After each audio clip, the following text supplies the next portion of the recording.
Hello बच्चों, आज chemistry में एक नया chapter 3 metals and non metals start करने जा रहा हूँ। आपके न्यू सिलेबस के अकॉर्डिंग 2021 एग्ज़ाम में जो बोर्ड का सिलेबस है उसमें केमिस्ट्री के जो है 3 चैप्टर्स आ रहे हैं, chapter 1, chapter 2 and chapter 3। Okay, तो we start chapter 3, name is a metals and non metals. मैं यहाँ पे बच्चों चैप्टर नेम लिख रहा हूँ, metals and non metals.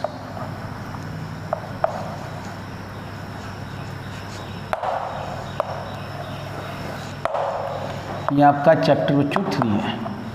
Okay, now in this chapter we talk about metals and non metals. क्या होती हैं मेटल्स, पहले इस पर बात करते हैं और जानते हैं मेटल की फिजिकल प्रॉपर्टीज़। तो मेटल्स क्या है, देखिए मेटल्स, मैं यहाँ पे हेड डाल रहा हूँ मेटल्स और इसको डिफाइन करने की कोशिश करता हूँ।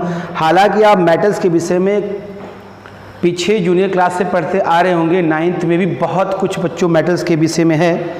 तो यहाँ पर बता दूँ मेटल्स क्या हैं। एक्चुअली मेटल्स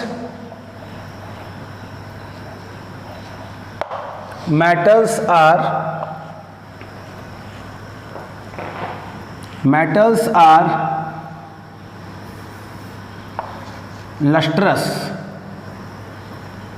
मेटल्स क्या है, मेटल्स ऐसा सब्सटेंस है, मतलब मेटल ऐसी चीज़ है जो लस्ट्रस है बच्चों। लस्ट्रस, एक मिनट स्पेलिंग ठीक कर दूं, LS, लस्ट्रस मतलब गिव शाइनिंग। लेकिन कब, व्हेन इट फ्रेशली कट, जब इसको आपने तुरंत काटा हुआ कट किया हो तब आपको दिखाई पड़ेगा ये फ्रेशली कट। ठीक है ना, एक बात। दूसरी बात डक्टाइल है, ये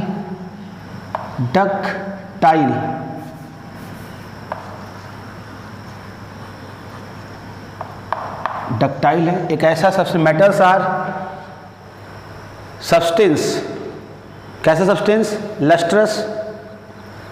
कब, जब ये फ्रेशली कट की जाए। डक्टाइल है, मैलिएबल है बच्चों, मैलिएबल। मैं आपको सबका मतलब समझाऊंगा अभी। डक्टाइल है, मैलिएबल है, ठीक है ना। गुड कंडक्टर है, good conductors of heat and electricity. Listen very careful. Malleable, ductile, malleable, good conductor of heat and electricity and high density भी कह सकते हैं यहाँ पे। ये सारी चीज़ों की मीनिंग क्लियर करूँगा, ठीक है आपको। नेक्स्ट में आप एक चीज़ और जोड़ सकते हो, क्या कि मेटल्स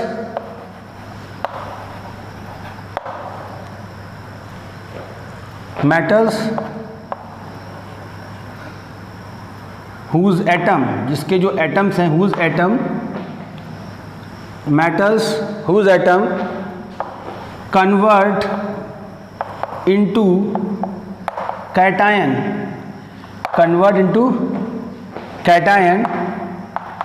टू लॉस इलेक्ट्रॉन्स। जो मेटल्स वो होते हैं जिनके एटम स्पेशली क्या होते हैं, इलेक्ट्रॉन छोड़कर कैटायन में बच्चों कन्वर्ट हो जाते हैं।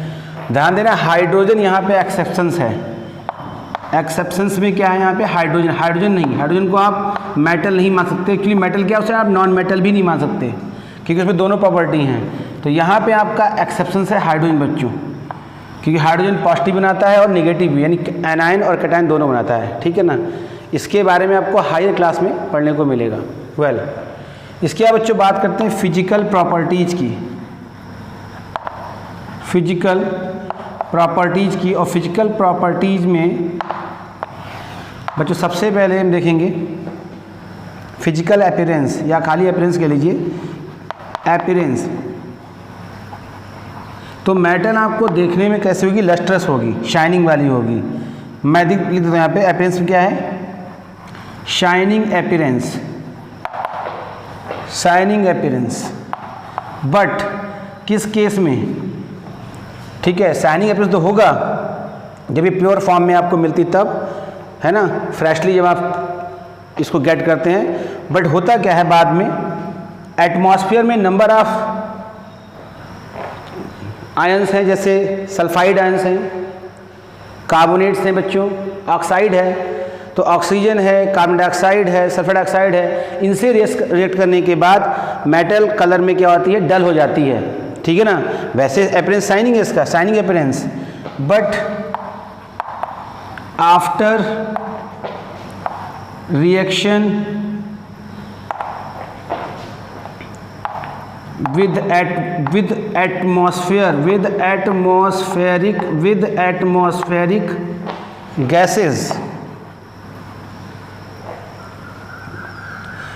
atmospheric gases,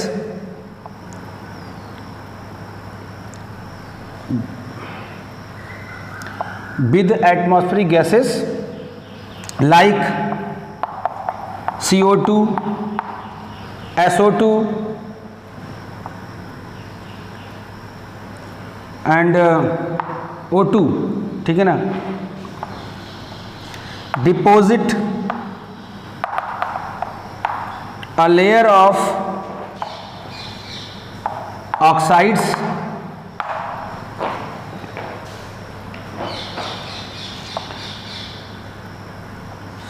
sulphides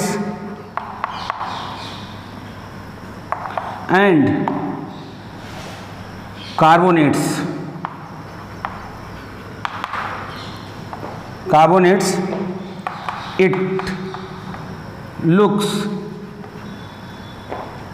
it looks कैसी, it looks dull, ये आपको डल दिखाई पड़ेंगी। ये इसका बच्चों अपीयरेंस है, ठीक है ना। पहले तो शाइनिंग अपीयरेंस का है, बट लेकिन बात करें अगर एक और गोल्ड की बात करें बच्चों, गोल्ड की, गोल्ड इनर्ट है नेचर से। इनर्ट का मतलब बच्चों क्या होता है, इनर्ट का मतलब बच्चों होता है कि ये रिएक्शन नहीं करती, ये काफ़ी कम रिएक्टिव मेटल्स है, इनर्ट मेटल कहेंगे इसे हम।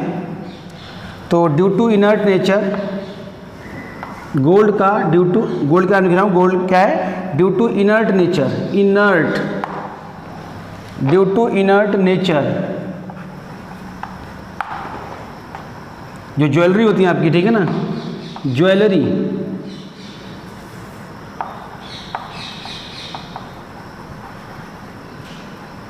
Jewellery of gold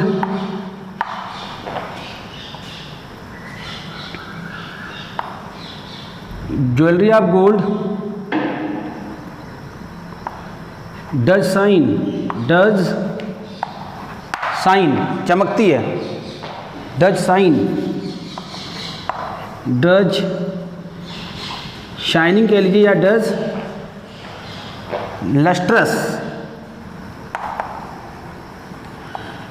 lustrous appearance for long time बच्चों, इस तरीके से।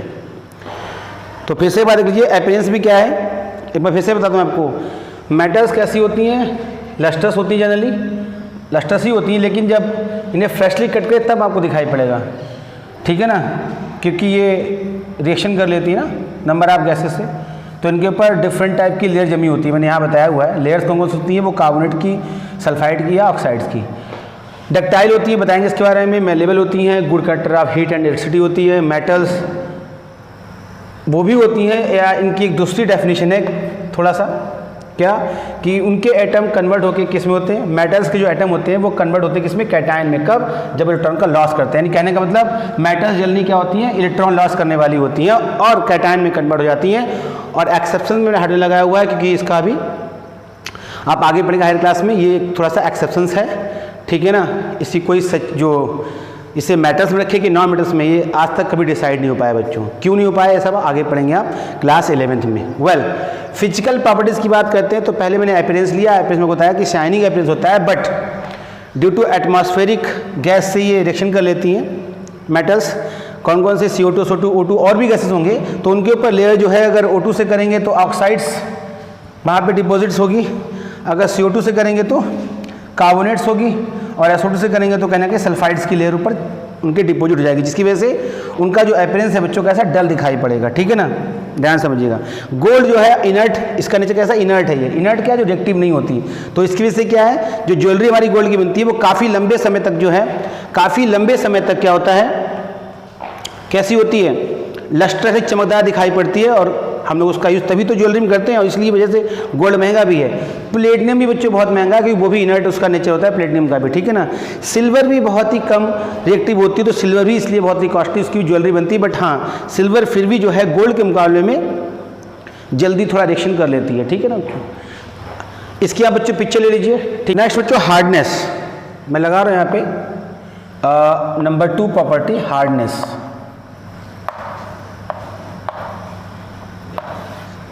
जनरली जो आपकी मेटल्स हैं, जनरली ऑल मेटल्स हार्ड। अब बच्चों इसमें एक्सेप्शंस हैं, ठीक है ना। एक्सेप्शंस मैं आपको साथ साथ बता रहा हूँ, क्योंकि एक्सेप्शंस कई बार पूछे जाते हैं बच्चों। एक्सेप्शंस में लिथियम, सोडियम, पोटेशियम, ये सॉफ्ट मेटल्स हैं बच्चों। ये क्या है, वेरी सॉफ्ट, वेरी सॉफ्ट। और इतनी सॉफ्ट है बच्चों कि these can be cut with the knife, with the knife. अपनी स्कूल की लैब में दे सकते हैं टीचर के थ्रू। ठीक है, यानी सोडियम तो पाई जाती है स्कूलों में, लैब में होती है, तो उसको जो है आप क्या है कट करके दे सकते हैं। जैसे पनीर कट होता है, थोड़ा पनीर थोड़ा ज़्यादा सॉफ्ट होता है, उसके मुकाबले में ये जो मेटल्स हैं थोड़ा कम सॉफ्ट होती हैं, लेकिन हाँ आराम से जो है ये कट जाती हैं। ठीक है ना, तो ये आपका हार्डनेस हो गया बच्चों। ठीक है, इससे मैंने आपको एक्सेप्शंस भी बता दीजिए। ठीक है, नंबर थर्ड बात करते हैं बच्चों डक्टिलिटी की। ठीक है ना, तो डक्टिलिटी जैसे अभी जो आपने स्टार्टिंग में बच्चों डेफिनेशन देखी थी, है ना, तो वहाँ पर आपने जो है ये सारे टर्म देखे थे। ठीक, तो हम बात करेंगे पहले डक्टिलिटी की। तो ductility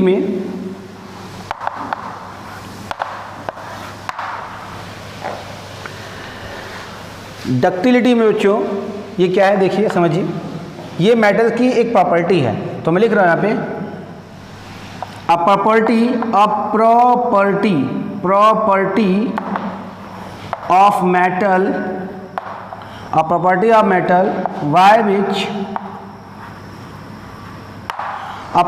of metal by which metals can be drawn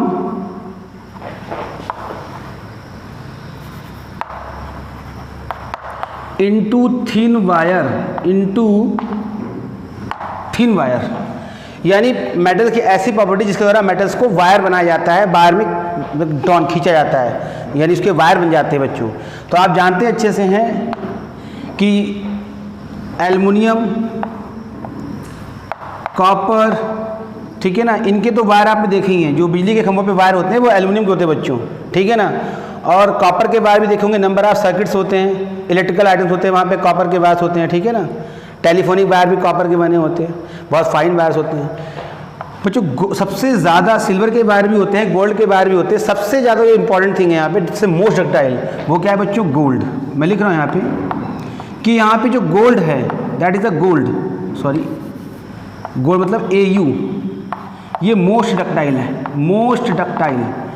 और इसके बारे में एक बात बच्चों कही जाती है कि मतलब बताया गया है, आपकी बुक में बताया गया NCERT में, क्या बताया गया है कि 1 ग्राम गोल्ड लें आप, और इससे 2 किलोमीटर लंबा तार बनाया जा सकता है। तो आप खुद से समझ सकते हैं कि भाई अगर आप इस चीज़ को देखें कि 1 ग्राम कितना होता है और 2 किलोमीटर लंबा वायर, तो कितना ज़्यादा डक्टाइल है बच्चों, आप इससे खुद अंदाज़ लगाएंगे। यही वजह है कि बहुत ही बेहतरीन डिज़ाइन आपको गोल्ड में देखने को मिलती है और इसकी ज्वेलरी में, क्योंकि इतना फाइन जो है वर्क यहाँ पर हो जाता है। ठीक है ना, इसके बाद यहाँ बात करें नंबर 4 बच्चों यहाँ पे मेलेबिलिटी।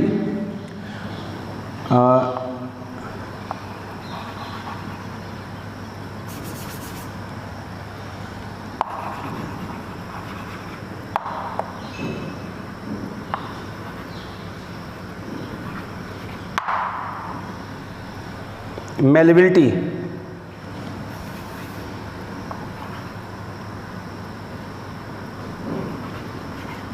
इस पर थोड़ा देख लीजिएगा प्लीज़, मेलेबिलिटी की मे भी कुछ रॉन्ग हो सकती है, मेलेबिलिटी चेक करें प्लीज़, ठीक है ना। अच्छा, तो मेलेबिलिटी में इसका क्या डेफिनेशन है, देखिए ये भी प्रॉपर्टी है मेटल की, a property of metal, a property of a metal by which, a property of metal by which metal can be convert into thin sheet, sheet के रूप में से हम मेलेबिलिटी मेटल्स को थिन शीट में convert कर सकते हैं, तो उस प्रॉपर्टी को बोलते हैं मेलेबिलिटी। और इसके लिए मैं आपको बताना चाहूँगा, जैसे आप एल्युमिनियम फॉयल बच्चों यूज करते हैं, एल्युमिनियम फॉयल क्या करने के लिए, आप उसमें मेडिसिन रैप होती हैं, उसमें जो फूड आइटम से वो रैप होकर आते हैं, खाना पैक होकर आता है, ठीक है। आपके टिफ़िन में भी मम्मी कई बार क्या होते हैं एल्युमिनियम फॉयल यूज़ करती हैं, ठीक है ना, रैप करने के लिए, ठीक। तो इसका मतलब ये रैपिंग कब पॉसिबल है, रैपिंग तभी तो पॉसिबल है जब यहाँ पर क्या नाम इसकी जो मेलेबिलिटी है उसी कारण की जो है फॉयल बनना संभव है, ठीक है ना बच्चों। इसके अलावा आप देखा मिठाइयों पर, खासतौर से बर्फ़ी जो सभी ने खाई होगी, वहाँ पर बच्चों सिल्वर जो है इसका सिल्वर फॉयल लगा होता है बच्चों, ठीक है ना। तो ये क्या है, ये मेलेबिलिटी के कारण संभव है बच्चों, ठीक है ना। एल्युमिनियम फॉयल हो गया, सिल्वर फॉयल भी हो गया, ठीक है। और एक और इम्पॉर्टेंट थिंग कि ऐसा कहा जाता है कि 10 ग्राम अगर गोल्ड हो, 10 ग्राम गोल्ड, जरा समझिएगा, 10 ग्राम गोल्ड अगर हो तो उसे इतना थिन बनाया जा सकता है, उसकी इतनी पतली शीट बनाई जा सकती है कि एक टेनिस कोर्ट पूरा कवर्ड बच्चों हो जाएगा, टेनिस कोर्ट, ऐसा एक लमसम आइडिया दिया जाता है। तो आप खुद से देखिए गोल्ड कितना ज़्यादा मेलेबल भी है। तो यहाँ मोस्ट मेलेबल कौन सा हुआ, मोस्ट मेलेबल जो है आपका बच्चों, मोस्ट मेलेबल जो है वो आपका गोल्ड है बच्चों, ध्यान समझिएगा। मोस्ट डक्टाइल भी गोल्ड है और मोस्ट मेलेबल भी गोल्ड है, ठीक है। इसके बाद बात करते हैं नेक्स्ट प्रॉपर्टी, इसे आप इसकी पिक लीजिए बच्चों, ले लीजिए।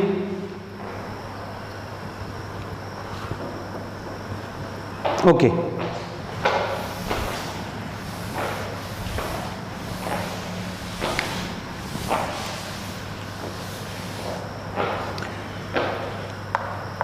नंबर 5 हम इसकी बात करते हैं प्रॉपर्टीज की। तो बच्चों नंबर 5 में जो है गुड कंडक्टर ऑफ इलेक्ट्रिसिटी हम लोग देखेंगे, ठीक है ना। तो ये देखिए, तो कंडक्टिविटी में कंडक्टिविटी दो टाइप की, एक तो हीट के रूप में कंडक्ट होती है, ठीक है ना, कि इसमें हीट कैसे कंडक्ट करती है मेटल में, और एक इलेक्ट्रिसिटी बच्चों कैसे कंडक्ट करती है। तो हम थोड़ा इसको इस प्रकार डिवाइड कर सकते हैं कि समझना चाहे तो थर्मल कंडक्टिविटी। तो थर्मल कंडक्टिविटी से मतलब है हीट डक्टिविटी, थर्मल कंडक्टिविटी, ठीक है ना। और नंबर 6 हम इसी को कर लें यहाँ पे इलेक्ट्रिकल कंडक्टिविटी, इलेक्ट्रिकल कंडक्टिविटी, ये लीजिए। तो देखो थर्मल कंडक्टिविटी में क्या होता है कि ये गुड कंडक्टर ऑफ हीट है, गुड कंडक्टर ऑफ हीट बच्चों। और अगर हम इसके लिखें करंट के लिए तो इसके लिए भी क्या है बच्चों, गुड कंडक्टर ऑफ इलेक्ट्रिसिटी है बच्चों, ध्यान दीजिए जरा यहाँ पे, ठीक है ना। अच्छा, ठीक है ना। तो थर्मल कंडक्टिविटी। अच्छा, अब इसमें क्या है, यहाँ पर बेस्ट कंडक्टर कौन सा है बच्चों, बेस्ट कंडक्टर अगर हम देखें हीट और इलेक्ट्रिकल कनेक्टिविटी तो वो है आपका सिल्वर बच्चों, silver is a best conductor, ठीक है ना। इसके बाद आपको कॉपर का नंबर आता है, ठीक है। एक यहाँ पे पुअर कंडक्टर लिख लीजिए, इसके इलेक्ट्रिसिटी के पुअर कंडक्टर कौन से हैं एक्सेप्शंस में, वैसे तो ये गुड होती हैं। पुअर में आपका बच्चों आएगा मरकरी और बच्चों क्या आएगा, लेड आएगा, लेड। और एक और बात, मेटल्स जनरली हार्ड होती है, मैंने आपको बताया, लेकिन यहाँ पर बच्चों एक एक्सेप्शंस है मरकरी। मरकरी जो है बच्चों वैसे सभी मेटल्स क्या होती है, जनरली रूम टेम्परेचर पे सॉलिड पाई जाती हैं, लेकिन मरकरी अपने आप में क्या है, एक एक्सेप्शंस है, ये रूम टेम्परेचर पे लिक्विड फॉर्म में पाई जाती है। जरा समझिए इस चीज़ को, क्योंकि एक्सेप्शन ज़्यादा आते हैं बच्चों, ठीक है ना। तो यहाँ मैं पीछे से बताना भूल गया था, तो यहाँ आप देख लीजिए कि हार्डनेस में जनरली मेटल्स क्या होती है, हार्ड होती हैं, बट ये जो है लिक्विड फॉर्म बच्चों पाई जाती है, ठीक है ना। इसके अलावा हम बात करें, और इसी वजह से देखो बच्चों, इसी वजह से रीज़न है कि इसके वायर बनाए जाते हैं, ठीक है ना, और यूटेंसिल्स भी बनाए जाते हैं। यूटेंसिल्स मतलब जैसे एल्युमिनियम वगैरह जो कुकर होता है, प्रेशर कुकर, वो एल्युमिनियम का बनता है, क्योंकि वो गुड कंडक्टर ऑफ हीट है, उसमें जल्दी खाना पकेगा, गुड कंडक्टर है, ठीक है ना वो। और इसके अलावा वायर क्यों बनते हैं, वायर का फ़ायदा मिलता है क्योंकि ये गुड कंडक्टर ऑफ इलेक्ट्रिसिटी भी हैं बच्चों, तो इस रीजन से वायर या यूटेंसिल्स बनते हैं। यूटेंसिल्स बनने का एक और कारण भी है, क्योंकि यूटेंसिल्स जो है इसलिए भी बन जाते हैं आसानी से क्योंकि इनकी शीट, यानी ये मेलिएबल हैं, इनकी शीट बन जाती है। ये भी एक रीजन था जो पीछे मैंने आपको बताया था मेलिएबल के बारे में। खैर, नंबर 7 में अगर बात करें इनकी, तो number 7 melting point. Melting point और बच्चों बॉइलिंग पॉइंट, मेल्टिंग पॉइंट या बॉइलिंग पॉइंट। चलो मेल्टिंग पॉइंट की बात करते हैं। तो मेल्टिंग पॉइंट की बात करें बच्चों अगर हम, तो इनका मेल्टिंग पॉइंट कैसा होता है, हाई होता है। जनरली क्या होता है, हाई मेल्टिंग पॉइंट। सभी मेटल्स का मेल्टिंग पॉइंट क्या होता है, हाई होता है, यानी ज़्यादा टेम्परेचर देने पर ये क्या होंगी, मेल्ट होंगी, है ना। इस बात को समझिए। लेकिन बच्चों इसमें भी ना एक्सेप्शंस है बच्चों, जरा समझिएगा, एक्सेप्शंस इंपॉर्टेंट है। तो एक्सेप्शंस क्या है यहाँ पर, एक्सेप्शंस बच्चों ये हैं कि जैसे लिथियम, सोडियम, पोटेशियम, सीजियम, और एक होता है आपका गैलियम, सीजियम, गैलियम, हाँ ये ठीक है। तो इसमें जो है आपका सीजियम और गैलियम, इनका तो इतना बच्चों मेल्टिंग पॉइंट कम होता है कि अगर आप इनको आप हाथ से मुट्ठी से पकड़ लो, दबा लो ऐसे हाथों में, दैट मीन कि आपकी जो बॉडी की हीट है उससे ही बच्चों ये पिघल जाते हैं, मेल्ट कर जाते हैं, मेल्ट बाय बॉडी हीट। जरा समझिएगा इस बात को, ये एक्सेप्शंस में है। इनका भी होता है, इनका होता है तभी तो ये बहुत आसानी से चाकू से कट जाते हैं, ठीक है ना, लेकिन इनका तो बहुत होता है। सीजियम और गैलियम की बात कर रहा हूँ बच्चों में, सीजियम और गैलियम चेक कीजिएगा जरा। तो ये मेल्ट बाय बॉडी हीट, मतलब इनको आप हाथ में अच्छे से पकड़ लें तो ये क्या हो जाएंगे बच्चों, मेल्ट हो जाएंगे, ठीक है ना। तो ये आपका मेल्टिंग पॉइंट में आपने देख लिया, जनरली हाई मेल्टिंग पॉइंट होता है, बट एक्सेप्शंस आपके सामने ये रहे, ठीक है। इसके बाद बच्चों एक और छोटा टर्म है यहाँ पर, टेंसाइल स्ट्रेंथ, ठीक है ना। टेंसाइल स्ट्रेंथ, और एक और भी है जो मैं बताना भूल गया, कोई बात नहीं, सारे आ जाएंगे। थोड़ा बहुत इसका जो है सीरियल प्रॉपर्टीज़ का इधर उधर हो सकता है, बट सारी चीज़ें क्लियर हो जाएंगी आपको, ठीक है। तो बच्चों इसकी पिक लीजिएगा, लेना हो तो मैं फिर रब कर रहा हूँ, ले लीजिए। ओके, तो यहाँ नंबर 8, नंबर 9 लगाता हूँ मैं। तो नंबर 8, नंबर 9, नंबर 8 पे आप ले सकते हैं सोनोरिटी। सोनोरिटी भी एक अच्छी प्रॉपर्टी है। तो सोनोरिटी में क्या देखिए, सोनोरिटी का मतलब होता है कि when we struck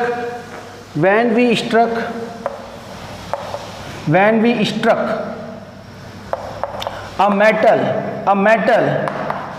by hammer, it gives ringing sound। जैसे आपके स्कूल में जो बैल होती है बच्चों, वो मेटल की बनी होती है, तो उसका रीज़न क्या है, उसका रीज़न ये है कि जब आप उस पर हैमर हथौड़ा मारते हो तो टन की आवाज़ आती है। तो टन की आवाज़ क्यों आती है, उसका रीज़न ये है क्योंकि मेटल्स नेचर से क्या होती है, सोनोरस होती हैं, सोनोरस, ठीक है ना। लिख देता हूँ, दैट इज सोनोरस। तो सोनोरस होने की वजह से ये सोनोरिटी शो करती हैं, ठीक है ना। सोनोरस होने की वजह से ये सोनोरिटी शो करती हैं, और इसी वजह से स्कूल की बैल जो है मेटल की बनाई जाती है। क्वेश्चन आता है कई बार है कि why the bell of school made up of metals. अच्छा, इसके बाद हमारे पास है टेंसाइल स्ट्रेंथ बच्चों। तो टेंसाइल स्ट्रेंथ का मतलब मजबूती। तो बच्चों टेंसाइल स्ट्रेंथ जो है काफ़ी हाई होती इनकी है, ठीक है। लिख देता हूँ high, tensile strength is very high. इसी वजह से आप देखें इसके ट्रक बनते हैं, पुल बनते हैं, शिप बनते हैं, बहुत सारे, तो मजबूत बहुत ज़्यादा ये, ठीक है ना। तो एक तो टेंस है इसका। इसके अलावा इसमें एक और लास्ट टर्म देखते हैं, डेंसिटी। बच्चों डेंसिटी इसकी बहुत हाई होती है, ध्यान दीजिएगा प्लीज़। इसकी जो डेंसिटी है वो बहुत ज़्यादा हाई होती है, ठीक है ना। डेंसिटी का मतलब क्या है बच्चों? डेंसिटी का मतलब होता है कि जो मॉलिक्यूल हैं वो कैसे पैक हैं। तो आप जानते हो कि सॉलिड में मॉलिक्यूल बहुत पास होते हैं, बहुत डेंस होते हैं बच्चों। इसकी वजह से इसकी डेंसिटी या जो ठोस जिसे कहते हैं सॉलिडपन, वो अच्छा खासा ज़्यादा होता है सभी मेटल्स का, ठीक है ना। हालांकि हम बात करेंगे मरकरी की, तो मरकरी इसमें एक्सेप्शन बच्चों आ जाएगा, ठीक है ना। हम मरकरी की बात नहीं कर रहे हैं यहाँ पर, ठीक है। तो बाकी और थोड़ा बहुत कह सकते हो लिथियम है, सोडियम है, उनकी डेंसिटी थोड़ा लो रहती है। मैं लिख देता हूँ एक्सेप्शंस में, आप देख सकते हो यहाँ पे डेंसिटी केस में जनरली देता हूँ, जनरली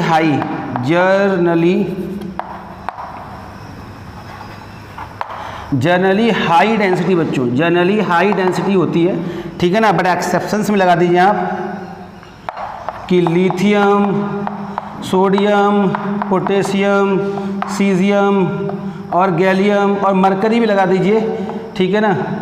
ठीक है, ये जो हैं कि आपके इनकी डेंसिटी लो होती है, ये लो डेंसिटी वाले होते हैं, लो डेंसिटी, सही है। तो इस प्रकार बच्चों ये फिजिकल प्रॉपर्टी हमने आज यहाँ ख़त्म कर ली है किसकी? मेटल्स की, ठीक है ना।